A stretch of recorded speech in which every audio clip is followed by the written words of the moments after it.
نبی کریم نے فرمایا تھا اتنا مال پاس رکھنا جتنا مسافر کے پاس ہوتا ہے. یہ حضور نے مجھ سے کہا تھا، میں وعدہ پورا نہیں کر سکا. دیکھیے میرے گھر میں کتنا مال ہے، کتنا سرمایہ ہے. امام حسن کہتے ہیں میں نے مال دیکھا تو ایک مٹکا پانی پینے کا، 2 پیالے پانی پینے کے، ایک مشکیزہ، ایک چٹائی وہ بھی ٹوٹی ہوئی. فرماتے ہیں میں نے کل مال کا حساب لگایا تو میں نے کہا حضور یہ تو 15 دینار سے زیادہ نہیں بنے گا، رو کیوں رہے ہیں؟ کہنے لگا امام حسن سے عجیب جملے ہیں، عجیب جملے ہیں. کہنے لگے طبقات ابن سعد میں، کہنے لگے اچھا اگر قیامت کے دن رسول پاک نے میری سرزنش فرمائی اور اگر نبی پاک صلی اللہ علیہ وسلم ناراض ہوئے تو اے سیدہ فاطمہ کے شہزادے آپ سفارش تو کریں گے نا میری، آپ میری سفارش تو کریں گے حضور کی بارگاہ میں؟ حضرت سعد بن نبی وقاص بھی آئے، رونا شروع ہو گئے. کہا ہاں مجھے امید ہے کہ آپ کی سرزنش نہیں ہوگی، آپ کو بغیر حساب کتاب جنت ملے گی. حضرت سلمان فارسی رضی اللہ تعالیٰ عنہ نے وصیت فرمائی. توجہ ہے آپ کی؟ لوگ کہتے ہیں تم نے آج یہ عشق کے ترانے ڈھونڈ لیے ہیں، پتہ نہیں کہاں سے لے آئے ہو. وصیت فرمائی امام حسن کو. کہنے لگے حضور میں پرانا نوکر ہوں، پرانا نوکر ہوں اور میں نے اپنی نوکری کرنے کی کوشش کی ہے، اب میں بچوں گا نہیں. اگر میں مر جاؤں تو میری خواہش ہے کہ سیدہ فاطمہ کا بیٹا میرا جنازہ پڑھائے. آج نہیں، یہ آج نہیں، بعد مرن دے مکھڑا میرا ہو جاوے جے تازہ. سمجھ لینا محبوب میرے نے آن پڑھیا جنازہ. امام حسن نے جنازہ پڑھایا اور حضرت سعد بن نبی وقاص رضی اللہ تعالیٰ عنہ ان کے قریب گئے. کہنے لگے جاتے جاتے کو نصیحت ہی کر جائے. تو فرمایا 3 چیزوں کا خیال رکھنا. ایک روایت میں 4 ہیں. 3 کا خیال رکھنا، یا تو جہاد کے رستے میں انتقال کر جانا، یا جہاد کے رستے میں انتقال کر جانا، یا حج اور عمرے کے رستے میں مر جانا. یہ نہ ہو سکے تو قرآن سیکھتے سکھاتے دنیا سے رخصت ہو جانا. فرمایا یا جہاد کے رستے میں جانا. حضرت سلمان فارسی وصیت کر رہے ہیں، یہ وصیت یاد رکھیے گا. یا جہاد کے رستے میں انتقال کرنا، یا حج اور عمرے کے رستے میں. یہ نہ ہو سکے تو قرآن سیکھتے سکھاتے جانا. امید ہے اللہ بے حساب و کتاب جنت عطا فرما دے گا. یہ وصیت فرمائی. جناب سلمان فارسی رضی اللہ تعالیٰ عنہ وصال کر گئے. عجیب سناٹا ہے. مدینے سے نور کی جماعت آ رہی ہے جنازہ پڑھنے، نور کی جماعت آ رہی ہے، نور کی. حضرت عثمان غنی خود چل کے جنازے میں شریک ہوئے اور صحابہ کہتے ہیں سفید داڑھی حضرت عثمان کی.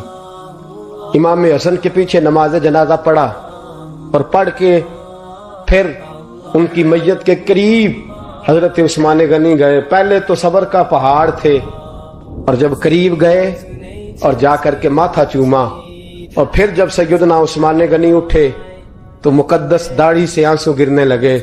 کہنے لگے سلمان میں نے اپنی آنکھوں سے مصطفیٰ کو تیرا ماتھا چومتے دیکھا ہے.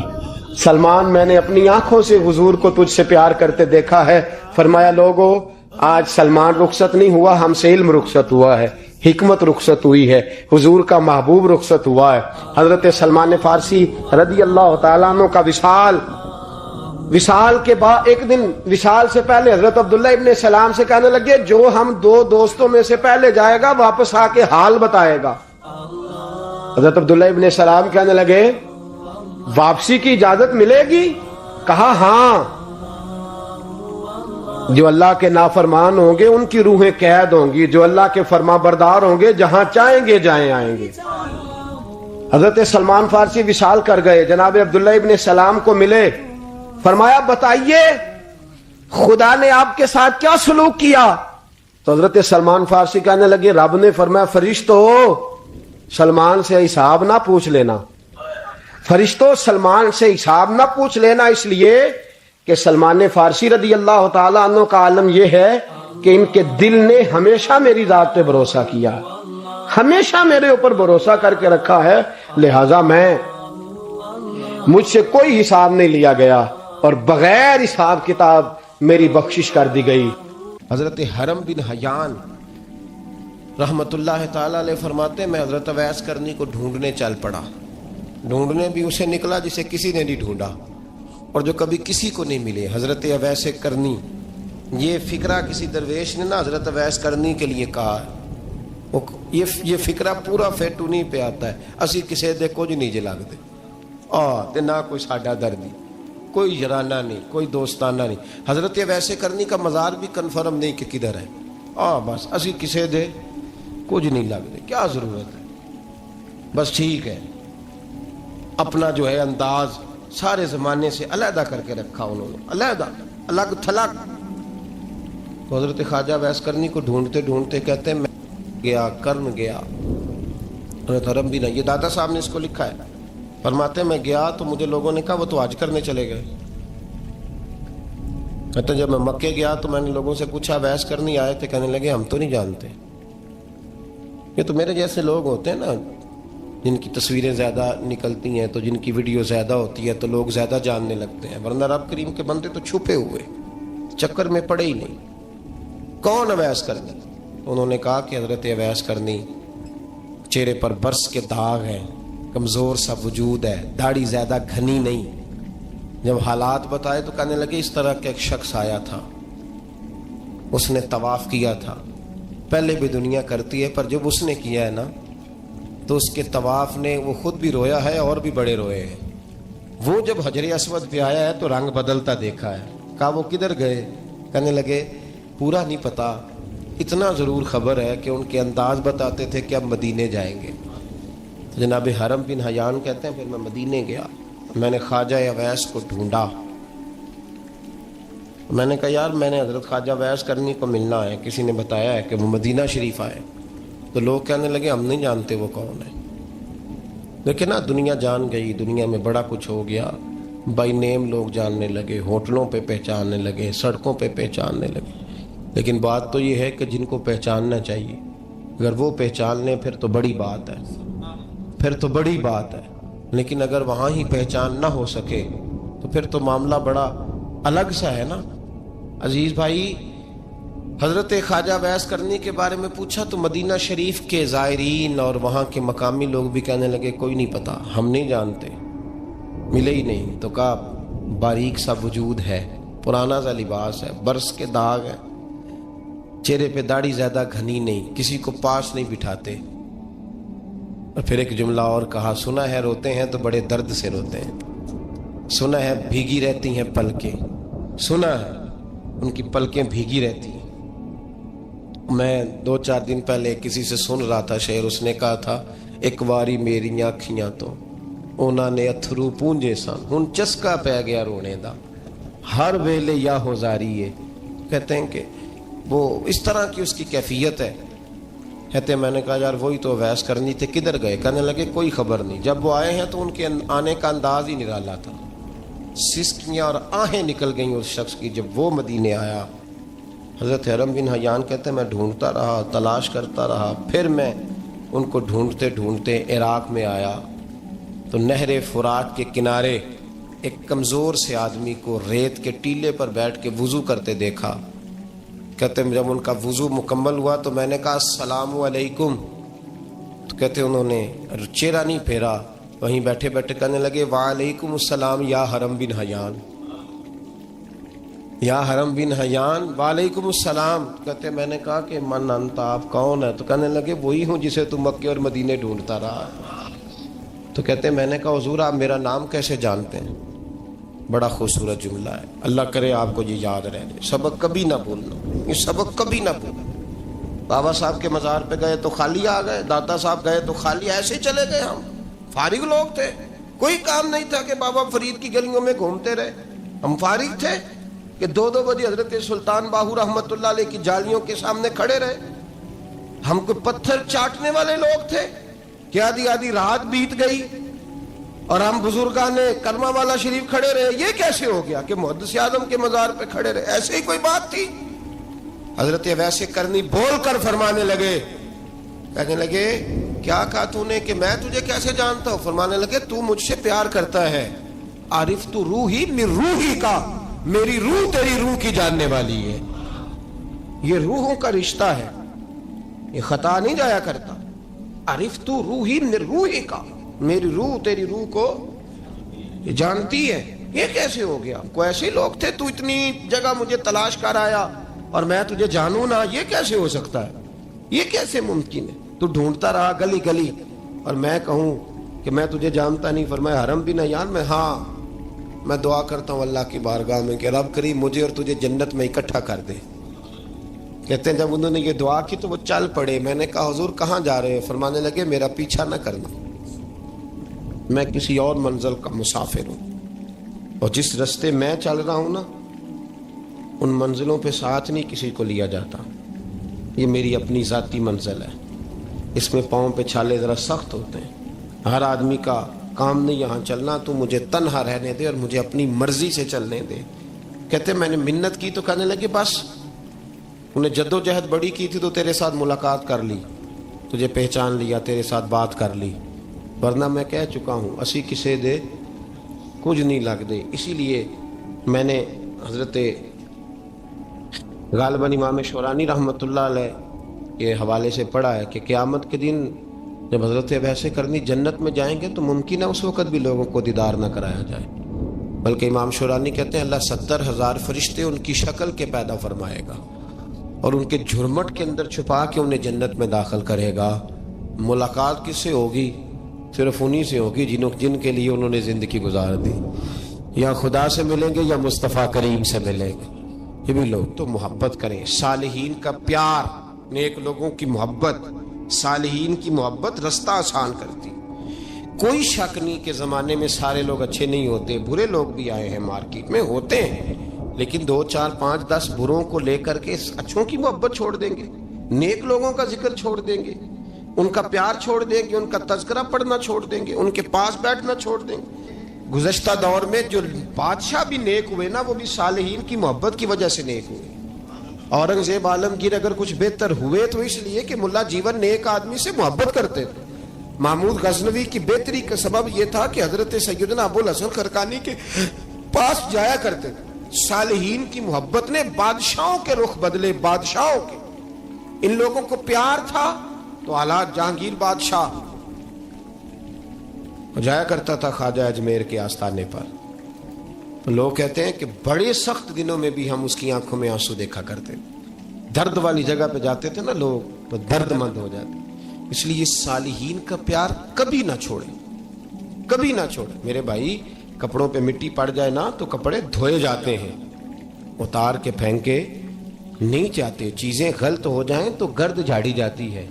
اس نظام کو چھوڑا, صالحین کا پیار کبھی نہ چھوڑنا, کبھی نہ چھوڑنا. رب کریم کے بندوں کی محبت اللہ تبارک و تعالیٰ کے قریب کرے گی آپ کو. اللہ کے بندوں کی محبت آپ کے اندر جلوے پیدا کرے. اور اگر آپ ان کو پڑھیں گے, میں جب پاک پتن شریف جاتا ہوں یا کسی مزار پر میں کھڑا ہوتا ہوں نا تو وہ جو حالات پڑے ہوتے ہیں نا ان بزرگوں کے, وہ سامنے آتے ہیں کہ یہاں خواجہ نظام الدین محبوب الہی تشریف لائے. دیکھیں نا, اگر کوئی بندہ سوچے تو ہو سکتا ہے کہ اس کا کلیجہ پھٹنے کو آئے جب خواجہ نظام الدین صاحب کہتے ہیں کہ جو باب جنت ہے نا بابا فرید صاحب کا, کہتے ہیں ایسے ہی باب جنت نہیں. فرماتے ہیں جب بابا صاحب کا وصال ہوا تو بابا صاحب وہیں لیٹے ہوئے تھے جہاں آج ان کی مزار ہے, اور ان کے سرانے بالکل جس جگہ کو لوگ باب جنت کہتے ہیں وہاں میں نے رسول پاک کو کھڑے ہوئے دیکھا ہے. اب کوئی آدمی حضور کی خوشبو محسوس, اس کا ایک ارادہ بن گیا نا کہ یہاں حضور کھڑے تھے, اس پر کیفیت کیا طاری ہوگی, اس پر انداز کیا ہوگا, اس پر وارد کیا ہوگا, وہ کہاں پہنچ جائے گا 1-2 منٹ کے اندر. تو یہ تو اس وقت ہے جب اس کے محسوسات ہوں گے, جب وہ نظریاتی طور پر اس بات سے متفق ہوگا, جب وہ خوشبو محسوس کرنے کی صلاحیت رکھتا ہوگا. ایک بات عذرائے محبت ہے, کہہ دیتا ہوں چونکہ سوالات ہوتے رہتے, کہہ دیتا ہوں. اعلیٰ حضرت کے ایک مرید تھے مولانا حشمت علی خان صاحب رحمۃ اللہ, بڑے تگڑے آدمی, جن لوگوں کی پوزیشن بڑی سخت فاضل لوگ ہوتے ہیں نا, اور حاضر جواب 1 منٹ سے پہلے. پاک پتن شریف گئے تو باب جنت سے گزر کے آئے. باب جنت سے کسی ہمارے عالم نے نہیں لکھا کہ جب وہاں سے گزر گیا آپ توبہ نہ کرے اور کوئی اچھا عمل نہ کرے تو جنت میں جائے گا. بس یہ کہا کہ ایک دروازہ ہے جہاں خواجہ نظام نے حضور علیہ السلام کو کھڑے دیکھا, گزر جائے کوئی تو الحمدللہ اس کے لیے ایک برکت ہے. لیکن کسی شخص نے یہ نہیں کہا کہ اب وہاں سے نکل کے آ جائے اور معاذ اللہ جھوٹ بولے، جو مرضی کرے اور کہ میں جنتی ہو گیا، یہ معنی کسی بندے نے بھی بیان نہیں کیا۔ ہاں وہاں سے گزر کے آئے، سچی توبہ کرے، بعد میں اپنے اعمال پہ محنت کرے، اللہ اسے برکت عطا کرے گا۔ فرماتے ہیں میں پاک پتن شریف سے ہو کے آیا، رش بڑا تھا، اس کے ایام تھے، تو باب جنت سے گزر کے آیا تو میں بس کی چھت پہ بیٹھ گیا۔ کچھ اور لوگ بھی تھے، تو ان میں سے کچھ ایسے صاحبان بھی تھے جن کو بیماری ہوتی ہے چھیڑ کے رکھنے کی، کوئی نہ کوئی بات کیے رہتے ہیں، یہ ہو گیا تو وہ ہو گیا، کہتے ہیں انہوں نے بات چھیڑ دی، مولانا کہاں سے آ رہے ہو؟ تو میں نے کہا پاک پتن شریف۔ تو کہنے لگے کہ آپ وہ بہشتی دروازہ جس کو کہتے ہیں باب جنت، وہاں سے بھی گزرے ہیں؟ کہنے لگے الحمدللہ، لائن تو بڑی لمبی تھی پر موقع مل ہی گیا ہے، گزر گیا ہوں وہاں سے۔ تو کہتے ہیں مجھے سونگنے لگ گئے۔ کہنے لگے پھر تو آپ جنتی ہو گئے ہوں گے، پر آپ کے پاس سے جنت کی خوشبو نہیں آ رہی۔ تنزیہ، انہوں نے کہا تنزیہ۔ تو کہتے ہیں انہوں نے طنز کیا تو مجھے بھی حق حاصل تھا، جواب در جواب کی تو اجازت ہونی چاہیے نا۔ میں نے کہا مولانا کیوں، آپ کیوں سونگ رہے ہیں؟ کہنے لگے میں نے حدیث پاک میں پڑھا ہے کہ جنتی 500 سال بھی دور ہوگا تو اس کے پاس سے خوشبو آئے گی، یعنی 500 سال لگیں گے ابھی اس تک، تو پھر بھی جنت کی خوشبو آئے گی، تو آپ سے تو کوئی نہیں آ رہی۔ کہتے ہیں میں نے ان سے کہا آپ نے ایک حدیث پڑھی ہے، اگلی بھی پڑھ لینی تھی، حضور نے فرمایا جہنمی کو جنت کی خوشبو کوئی نہیں آئے گی۔ یہ نہیں پڑھی آپ نے حدیث، یہ نہیں نظر سے گزری؟ تو کہتے ہیں اب وہ مولانا مجھ سے معذرت کرنے لگے، کہنے لگے یار آپ تو ناراض ہی ہو گئے۔ تو میں نے کہا بھی آپ نے کیوں چھیڑی بات؟ میں نے آپ سے کوئی ڈسکس کیا؟ آپ نے پوچھا کہاں سے، آپ پھر آپ ہی نے کہہ دیا کہ وہاں سے گزرے کہ نہیں جنتی دروازے سے، اور پھر آپ نے ہی اعتراض کر دیا، تو پھر ہمیں اتنا تو حق حاصل ہے نا، ہم آہ بھی کرتے ہیں تو ہو جاتے ہیں بدنام، اور تم قتل بھی کر دو تو چرچا نہیں ہوتا، ہمیں بھی تو حق حاصل ہے نا، اتنا تو جواب در جواب ہم دے سکتے ہیں۔ تو بھائی اس لیے صالحین کی محبت کبھی نہ چھوڑیں، اللہ کے بندوں کا پیار کبھی نہ چھوڑیں، کسی بزرگ کا ذکر ہو، کسی صحابی کی بات ہو، اہل بیت نبی، حتیٰ کہ انبیاء کرام علیہ السلام، اللہ کے انبیاء کی محبت، ان کی تعظیم، ان کا اکرام اپنے دل میں بٹھائیں، اس کو جگہ دیں۔ یہ تکمیل ایمان کے لیے بڑا ضروری ہے۔ فقط استکمل الایمان کے لفظ آئے حدیث میں، اگر تکمیل ایمان چاہیے اللہ کی رضا کے لیے لوگوں سے محبت کرنی چاہیے۔ اللہ عمل کی توفیق عطا فرمائے۔